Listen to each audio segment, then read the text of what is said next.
بسم اللہ الرحمن الرحیم۔ رسول اللہ صلی اللہ علیہ وآلہ وسلم نے ارشاد فرمایا، اللہ نے مغرب میں توبہ کا ایک دروازہ بنایا ہے جس کی چڑائی 70 سال کی مسافت ہے، وہ بند نہ کیا جائے گا یہاں تک کہ سورج ادھر سے نکلنے لگے، یعنی قیامت تک۔ رسول اللہ صلی اللہ علیہ وآلہ وسلم نے ارشاد فرمایا، ہر قدم جو نماز کے لیے اٹھتا ہے وہ صدقہ ہے۔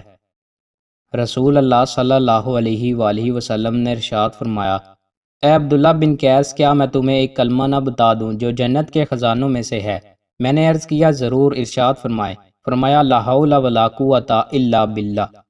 رسول اللہ صلی اللہ علیہ وآلہ وسلم نے ارشاد فرمایا، گناہ وہ ہے جو تمہارے دل میں کھٹکے اور تم ناپسند کرو کہ لوگوں کو اس کا پتہ چلے۔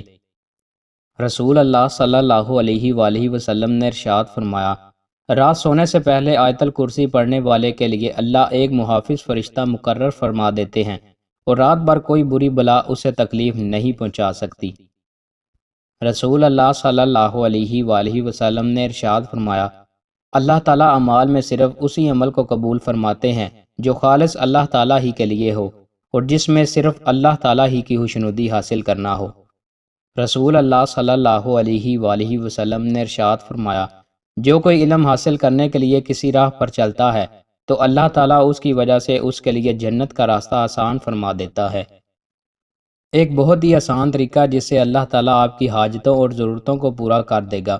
رسول اللہ صلی اللہ علیہ وآلہ وسلم نے ارشاد فرمایا کہ ایک مسلمان دوسرے مسلمان کا بھائی ہے، وہ اس پر ظلم نہ کرے اور نہ ہی اسے کسی ظالم کے سپرد کرے، اور جو شخص اپنے بھائی کی کوئی ضرورت و حاجت کو پورا کرے گا تو اللہ تعالیٰ اس کی ضرورت و حاجت کو پورا کرے گا۔